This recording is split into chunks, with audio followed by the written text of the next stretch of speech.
आज के टॉपिक में हम परमाणु त्रिज्या के बारे में पढ़ने वाले हैं। जैसे आप लोगों को पता ही है, हमने पिछले वेबएक्स वाले मीटिंग में डिस्कस किया था परमाणु त्रिज्या।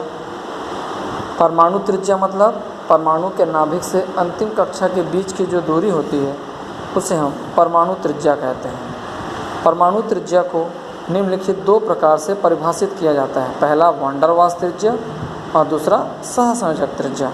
आइए हम इसे इन चित्र के आधार पर समझने का प्रयास करें। ये एक अणु का चित्र है, ये एक अलग अणु है, ये एक अलग अणु है। अगर हम केवल एक इस अणु की बात करें, सिर्फ इस अणु की, तो इस अणु में यहाँ पर और यहाँ पर दो परमाणुओं के नाभिक हैं और ये दो परमाणु के नाभिक के बीच का जो दूरी है उसका जो आधा है वो सहसंयोजक त्रिज्या कहलाता है। ठीक उसी प्रकार से अलग अलग दो परमाणु हैं और इनके दो निकटतम नाभिक के बीच की दूरी का जो आधा है वो वान वाल्स त्रिज्या कहलाता है। इट मीन्स सहसंयोजक त्रिज्या किसी एक अणु में दो निकटतम नाभिकों के बीच की दूरी का आधा सहसंयोजक त्रिज्या कहलाता है। जबकि दो अलग अलग अणुओं में दो निकटतम नाभिकों के बीच की दूरी का आधा वान वाल्स त्रिज्या कहलाता है। तो इस प्रकार परमाणु की त्रिज्या को दो प्रकार से डिस्क्राइब किया जाता है, सहसंयोजक त्रिज्या और वान वाल्स त्रिज्या।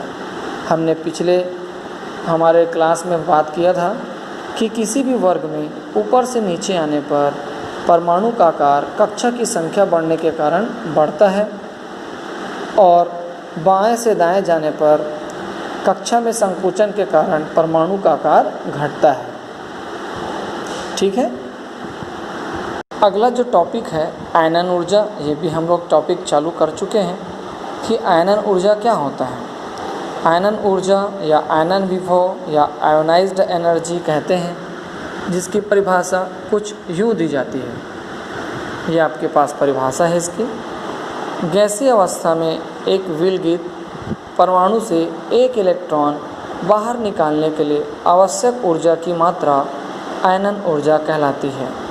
हम एक किसी परमाणु से जब एक इलेक्ट्रॉन निकालते हैं तो दी गई ऊर्जा प्रथम आयनन ऊर्जा, दूसरा इलेक्ट्रॉन निकालते हैं तो द्वितीय आयनन ऊर्जा और तीसरा इलेक्ट्रॉन निकालते हैं तो तृतीय आयनन ऊर्जा कहलाती है। तो इस प्रकार एक उदासीन परमाणु से एक इलेक्ट्रॉन निकालने के लिए जो ऊर्जा लगती है उस ऊर्जा को हम क्या कहते हैं? आयनन ऊर्जा कहते हैं। बात करते हैं आयनन ऊर्जा को प्रभावित करने वाले कारक। आयनन ऊर्जा को प्रभावित करने वाले कारक में पहला मुख्य कारक है नाभिक का आवेश। नाभिक का आवेश जैसा हम पढ़ चुके हैं, नाभिक में प्रोटॉन और बाहर इलेक्ट्रॉन होता है जो एक दूसरे को आकर्षित करते हैं। अगर नाभिक का आवेश ज़्यादा होगा तो वो इलेक्ट्रॉनों पर ज़्यादा आकर्षण डालेगा, जिससे उसे निकालने के लिए हमें अधिक ऊर्जा की आवश्यकता होती है। उसी प्रकार परमाणु का आकार या परमाणु की त्रिज्या।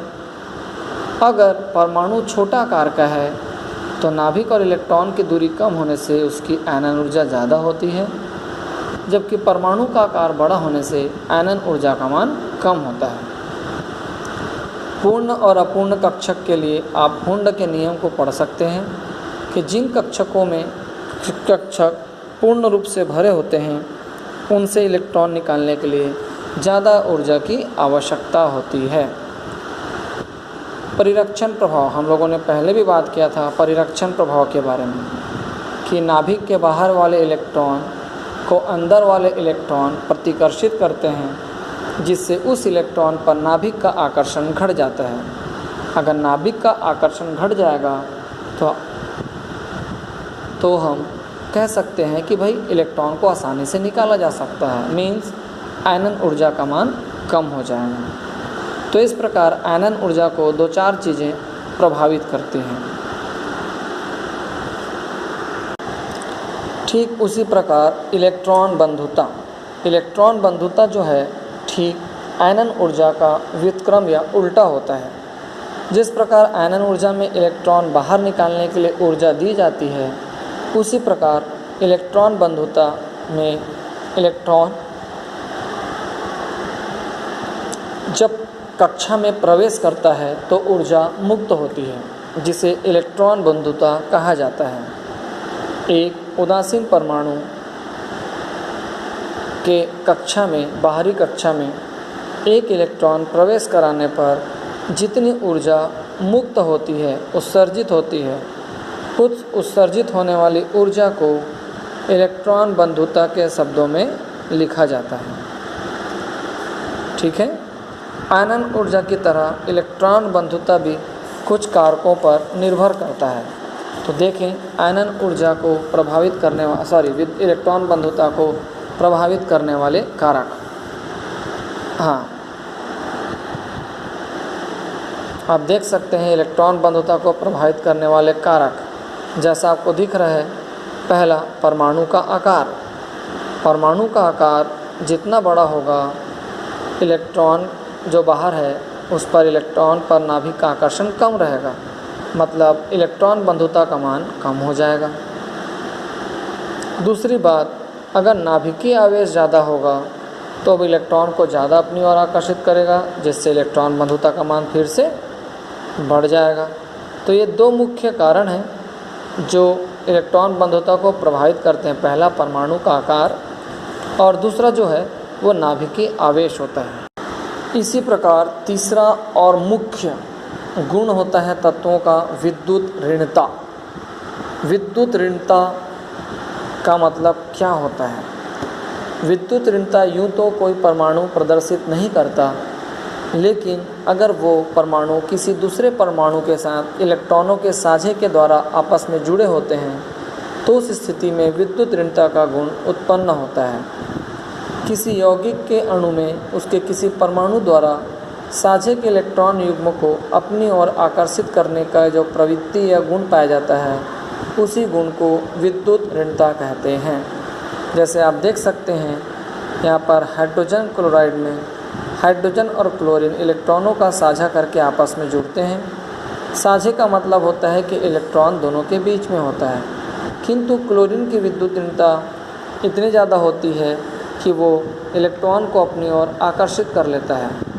ऐसा होने पर क्लोरीन पर ऋण चिन्ह आ जाता है और हाइड्रोजन पर धन चिन्ह आ जाता है। इस कंडीशन को ध्रुवणता कहते हैं, और ये ध्रुवणता क्लोरीन की विद्युत ऋणता के कारण उत्पन्न होती है।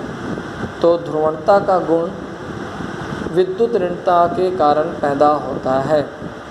और विद्युत ऋणता क्या है? साझे के इलेक्ट्रॉन युग्म को किसी एक परमाणु द्वारा अपनी ओर आकर्षित करना विद्युत ऋणता कहलाता है, जिससे यौगिक दो ध्रुवों में बंट जाता है। उसी प्रकार विद्युत ऋणता को प्रभावित करने वाले कारक ऐसे कौन कौन से चीज़ें हैं जो विद्युत ऋणता को प्रभावित करते हैं? फिर से आ गया परमाणु का आकार। परमाणु का आकार बढ़ने से इलेक्ट्रॉन सेतु नाभिकीय आकर्षण कमज़ोर हो जाता है, अतः विद्युत ऋणता का मान भी कम हो जाता है। मतलब जिस परमाणु का आकार जितना बड़ा होगा वो साझे के इलेक्ट्रॉन को अपनी ओर कम आकर्षित करेगा। कम आकर्षित करेगा का मतलब उसकी विद्युत ऋणता कम होगी। इसके उलट जिस परमाणु का आकार छोटा होगा उसकी विद्युत ऋणता भी ज़्यादा होगी।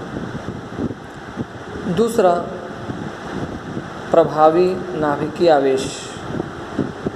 अगर नाभिकीय आवेश ज़्यादा है तो जाहिर बात है वह साझे के इलेक्ट्रॉन को अपनी ओर ज़्यादा आकर्षित करेगा। इस कारण उसकी विद्युत ऋणता भी क्या होगी? अधिक होगी। तो ये दो महत्वपूर्ण कारक हैं जो विद्युत ऋणता को प्रभावित करते हैं। पहला, परमाणु का आकार, और दूसरा, प्रभावी नाभिकीय आवेश। तो इस प्रकार आपका ये है विद्युत ऋणता, आयनन ऊर्जा और इलेक्ट्रॉन बंधुता। ठीक इसी प्रकार से एक शब्द यहाँ पर है ऑक्सीकरण अवस्था। ऑक्सीकरण अवस्था का ज़्यादा अच्छा सा विवरण 12th क्लास में दिया गया है। ऑक्सीकरण का मतलब जैसे आप लोगों ने पढ़ा होगा, धातु सदैव इलेक्ट्रॉन त्याग कर धन आयन बनाता है। तो जो धातु इलेक्ट्रॉन त्यागता है उसके घात में धन आवेश आ जाता है। तो धन आवेश में +1 आ जाता है, +2 आ जाता है। तो वो उसकी क्या कहलाती है? ऑक्सीकरण संख्या। तो इलेक्ट्रॉन दान करने पर धन ऑक्सीकरण होता है, जबकि इलेक्ट्रॉन ग्रहण करने पर ऋण ऑक्सीकरण अवस्था आती है।